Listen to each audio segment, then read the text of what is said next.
Dulu aku nak duit yang sebanyak yang boleh. Aku nak jadi orang yang paling terkaya kat Malaysia ni.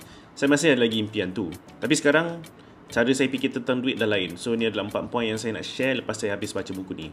Nombor satu adalah kita kena tahu bila cukup. Bila beberapa banyak duit yang cukup. Sebab selalunya orang tak tahu belajar satu skill ni. Skill dia adalah bila nak bersyukur dan cakap, okay, enough is enough. So, itu adalah satu skill yang paling susah sekali orang nak belajar. Kita kena sampai satu level yang kita rasa okey, ni dah cukup, level ni banyak, gaji sebanyak ini setiap bulan ataupun pendapatan sebanyak ini setiap bulan dah cukup dah. Maksudnya kita dah tak perlu nak risau pasal duit dah. So kita kena tahu level kita berapa. Kalau kita dah tak payah nak fikir pasal duit, level tu berapa kena set sekarang. Adakah 10,000 sebulan, adakah 20,000 sebulan, adakah 500,000 sebulan. So kita kena set sekarang. Sebab selalunya orang asyik bila dah dapat impian tu, bila dah dapat 100,000 sebulan, dia rasa tak cukup, dia nak lebih lagi. Ada dua orang ni, dia orang yang kaya gila, tapi dia orang dah kena tangkap sebab dia orang buat benda yang salah. Tapi sebelum dia kena tangkap, sebelum dia buat benda salah tu, orang dua ni adalah dua orang kaya usahawan yang legit. Dia orang tak buat benda salah. Nombor satu adalah Bernie Madoff dan dua adalah Rajat Gupta. So, diorang ni bukan tak kaya, bukan tak ada duit. Diorang adalah usahawan yang kaya, yang berjaya sebelum diorang kena tangkap, sebelum diorang buat benda yang haram. Bernie Madoff tu, dia buat Ponzi scheme yang terbesar. Dan Rajat Gupta, dia bersalah sebab insider trading. So, bila kita dah sampai satu point, duit yang terlalu banyak, dia gaji bertambah ataupun duit yang lebih, dia jadi tak bermakna sangat. Ni apa dia panggil point of diminishing returns. So, maksudnya, contohlah kita punya gaji 100,000 sebulan dan kita dapat increment sebanyak 10%. 100,000 sebulan jadi 110,000 sebulan, kan? Ada perbezaan banyak ke RM10,000 kepada orang yang income dia 100,000? Kalau income kita 2,000, tiba-tiba dapat increment 10,000, memanglah banyak. Itu maksudnya returns dia tinggi. Tapi untuk orang yang dah income 100,000, naik 10,000, tu kira diminishing returns. So, sama macam orang yang dia punya net worth adalah 20 juta dan orang net worth 50 juta. Tak ada beza sangat sebab semua benda yang dia orang nak beli, dia orang boleh beli dah. Dan lifestyle dia orang seakan-akan sama. Saya maksud tentang kita kena tahu bila cukup. So, kat sini kita fikir berapa banyak income yang kita nak, berapa banyak duit yang kita nak, dan lepas tu bila dah dapat okey cukup tu, kita kena fokus pula kepada quality of life. Tak nak pula income naik 10,000 tapi kita punya tanggungjawab naik berkali-kali ganda. So, relate kepada poin kedua adalah kebebasan masa lebih penting daripada kebebasan kewangan. Ni klise kan, banyak orang selalu dengar kan, 6 bulan emergency fund kita kena ada. Kenapa? Sebab kalau apa-apa jadi kat kita, at least kita ada 6 bulan of emergency. Tak payah nak kerja pun tak apa, at least 6 bulan kita punya rumah dibayar, sewa dah dibayar, kereta dibayar, makan minum ada selama 6 bulan. Tapi bukan tu je. Lepas saya baca buku ni, dia buat saya sedar yang dia affect kita mentally juga. Maksudnya kalau dia bagi kita freedom untuk tak takut sangat dengan manager kita, dengan bos kita, dengan pelanggan kita, sampai kita berharap kat diorang 100%. So kita tak nak sampai macam level macam tu.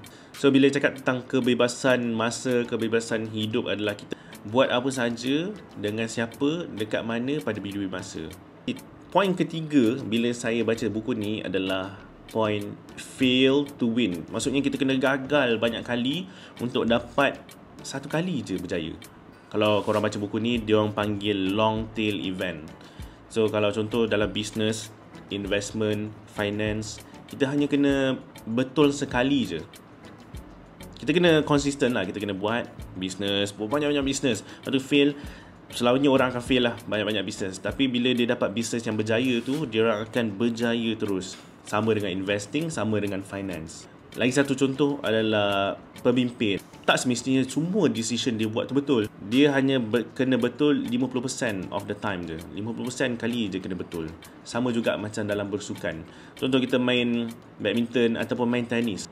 Macam Lin Dan. Kalau tengok dia punya skor selalunya 21-18. Dia menang tipis je. Tapi dia adalah world number 1 ataupun dia adalah champion. Orang yang dia kalahkan lebih daripada 1 point tu adalah dapat nombor 2. Sama juga dengan bila kita beli stocks, beli saham. Tak ada orang akan tahu yang 100% kita akan betul. Dan sama juga bila polis nak kejar pencuri kan, dia kena konsisten je selalu. Diorang hanya kena betul sekali je dan dia akan dapat tangkap penjenayah tu. Dan point last sekali adalah yang bila saya baca buku ni dan banyak-banyak buku lain juga tiru adalah luaran tak semestinya betul. So bila kita nampak jiran kita beli kereta baru 200,000 dia beli, tak semestinya dia kaya, tapi tak semestinya dia tak kaya juga. So kita tak tahu. Apa yang kita tahu hanyalah apa yang kita nampak, which is dia baru je guna RM200,000 dia untuk beli satu kereta. So kita tak tahu yang setiap bulan dia ada RM32 je dekat dalam wallet, ataupun kita tak tahu yang dia ada lagi RM800,000.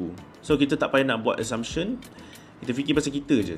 So luaran tak semestinya betul. Selalunya kemewahan ni adalah benda-benda yang kita tak nampak. Macam berapa banyak duit dalam EPF kita, banyak ASB ada berapa banyak, dalam simpanan ada berapa banyak. Soalnya kemewahan ni adalah benda-benda yang kita tak nampak. So tak payah nak fokus sangat atas benda-benda orang lain, apa benda yang diorang ada, tak perlu nak fokus sangat. Kita fokus kepada benda yang kita ada je. So itulah 4 poin yang saya nak share, benda yang mengubah perception saya terhadap duit bila saya baca buku ni. Dan kalau korang nak beli buku ni, saya akan letak link dekat description. Baguslah, ada satu buku yang bagus yang saya recommend orang baca untuk dapat perspektif lain tentang duit. So saya ada pengumuman sikit. Korang tahu kan, saya adalah ejen takaful dan saya tengah planning untuk berhenti jual medical card. Bukan sebab saya rasa medical card ni tak bagus. Saya ada banyak gila orang yang ambil medical card.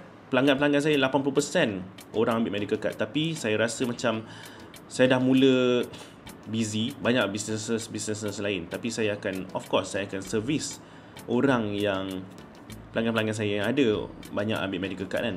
Tapi lepas ni saya nak fokus kepada hibah dan pewarisan harta pusaka saja. So, tapi saya sedar yang saya dah lama dah tak promote medical card, tapi banyak orang datang cakap, Amin, saya nak ambil medical card sebab itu dia benda yang diorang tahu, yang itu benda yang penting. Jadi saya nak pass sesiapa yang jadi ejen saya nak pass case ni kat diorang. So kalau siapa yang terfikir nak jadi ejen takaful, korang join team saya, dan kalau ada klien ataupun orang yang nak beli daripada saya medical card, saya akan pass kat korang je. So contact saya kalau siapa berminat nak jadi ejen takaful saya hanya nak mencari 6 orang saja tahun ni. Sebab macam saya cakap lah, saya banyak benda buat, saya tak cukup masa. So contact saya dan saya akan masukkan korang dalam team saya, tapi dengan syarat saya kena interview dulu lah, tengok boleh fit in ke tak. So terima kasih tengok video ni sampai habis. Kalau macam saya cakap, bacalah buku ni, The Psychology of Money. Ni adalah satu buku basic yang korang kena baca dulu sebelum baca buku-buku lain yang lebih advance. Alright, okay, so jumpa lagi kat next video.